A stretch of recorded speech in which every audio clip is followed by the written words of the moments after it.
FOMC seru. Saya tidur waktu FOMC. Saya tidur. FOMC sudah ya? Ini hari apa sih? Hari Kamis kan udah ya? Tadi pagi harusnya ya. Iya kan? Jadi saya itu abis ngedit video tentang apa? Tentang Binance kemarin itu ya, teman-teman, langsung badan drop, udah langsung saya tidur ya. Saya tidur. Tapi ya puji Tuhan bangun-bangun lebih seger gitu ya. FOMC pusing amat deh.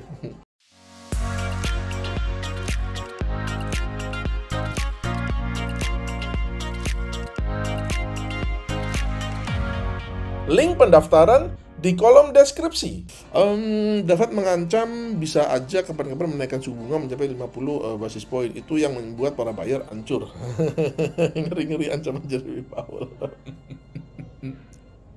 Iya, iya, ya, dengar-dengar memang begitu ya. Saya dengar-dengar memang begitu.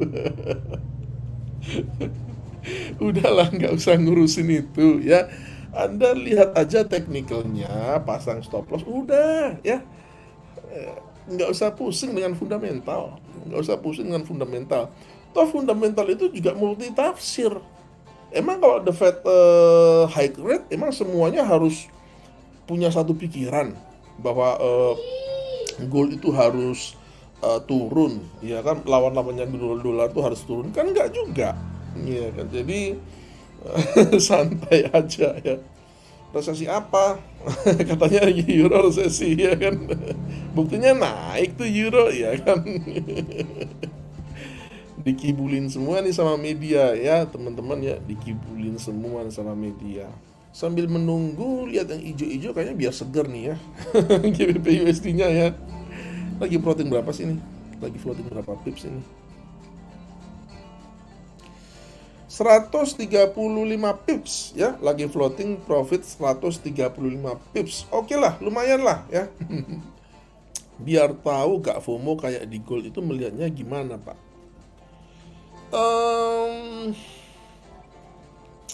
FOMO itu kan Anda takut kehilangan kesempatan. Ya, jadi lagi turun, Anda takut kehilangan kesempatan, Anda langsung sell di bawah. Ya, teman-teman ya. Ini beda ngomongnya kalau memang trading plan-nya itu buy stop ya, teman-teman, itu beda. Ya, jadi saya tidak menganggap trading buy stop adalah trading FOMO, enggak. Ya, trading buy stop itu memang ada tekniknya sendiri, ada filosofinya sendiri. Ya, jadi trading buy stop itu menurut saya bukan FOMO.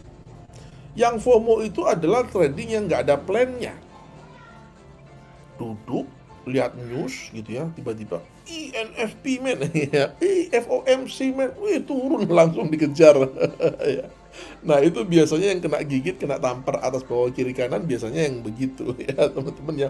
Itu namanya FOMO. Tapi kalau buy stop itu bukan FOMO, itu karena sudah direncanakan ya. FOMO itu kan nggak direncanakan. Nah ini juga satu salah paham ya. Satu salah paham di mana izin share Pak analisis GBP USD harga tertinggi bulan ini, jadi kemungkinan bakal balik dan sudah masuk resisten daily saya, mohon petunjuk. Ketika harga masuk resisten atau harga masuk support, itu tidak otomatis berarti harga akan balik atau akan rebound. Berpotensi iya, dia berpotensi rebound iya, akan tetapi kan belum tentu begitu ya. Dan kalau kita ngomong support dan resistance, jangan lupa kita juga harus ngomong trend. Kita ngomong support and resistance, tapi kita nggak lepas dari konteks trend juga, apa ya, nggak pas menurut saya. Kalau kita misalkan trennya lagi bullish nih, kalau trennya lagi bullish, mending buy di support, jangan sell di resistance, gitu loh. Nangkap ya teman-teman? Ini gampang, ini sederhana, tapi kenapa sulit dilakukan? Karena orang nggak mau menunggu. Dan trading ini kan game of probability sebenarnya. Iya kan, game of probability. Anda misalkan bullish, ya katakanlah sekarang GBP USD lagi bullish nih, ya kan, dia lagi bullish. Lalu Anda ada dua pilihan yang kita bisa semua lakukan. dia lagi bullish, pasti dia akan nabrak resistance dong. Nah, ketika dia nabrak resistance, Anda mau sell di situ, ataukah Anda mau, gue tunggu aja deh, mungkin dia nabrak, mungkin dia akan balik, kalau dia balik, gue buy di bawah. Kenapa? Karena trennya lagi bullish. Gitu loh ya. Seperti itu. Jadi kalau menurut saya seperti itu.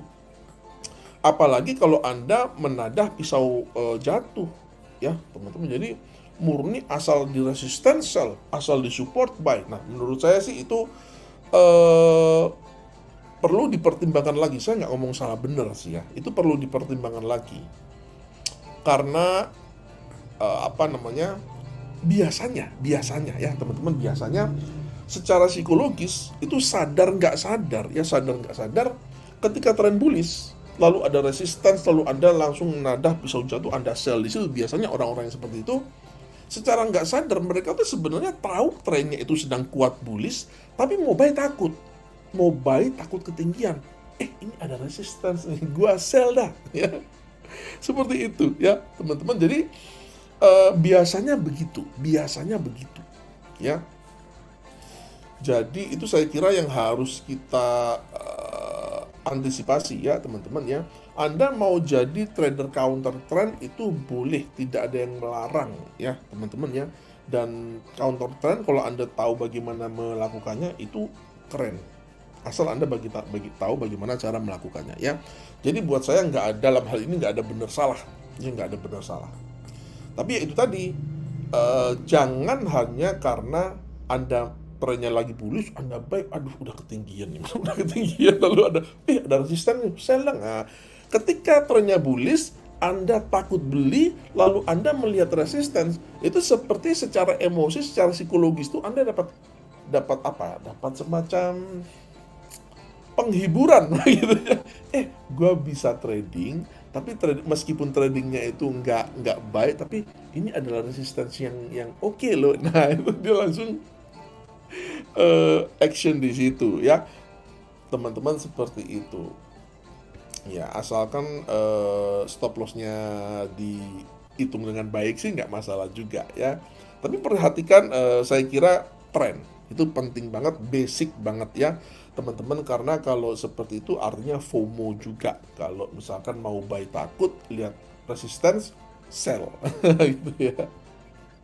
Yang begini-begini ini kita belajar teman-teman. Saya di sini nggak menghakimi siapapun sih ya. Kita belajar bahwa harus menunggu ya. Harga itu ada siklusnya gitu loh. Harga itu kan begini ya. Nah, harga itu naik turun. Ini ada siklusnya nih. Nah, seperti itu ya teman-teman. Ini kita harus paham. Ya, jadi kalau misalkan trennya lagi turun, meskipun trennya lagi turun, tapi kalau Anda sell di sini, ya udah Anda kena ketarik dulu di sini gitu loh. Harusnya Anda sell di sini, Anda cari ada nggak pelambatan momentum, ada nggak rejection di sini, baru Anda bisa sell di sini misalkan, ya. Jangan Anda sell di sini karena FOMO, yuk lagi kenceng nih sell, di sini juga sell, akhirnya ketarik ke atas ya. Kan sama kasusnya dengan yang sekarang ini ya teman-teman. Ini adalah contoh yang bagus ya. Dia lagi running tadi sebelum waktu pre-release tadi kan, merah, ya kan. Wah, ini kalau yang FOMO nge-sell di sini nih. Nge-sell di sini ke bawah deh naik ke atas. Iya kan? Seperti itu.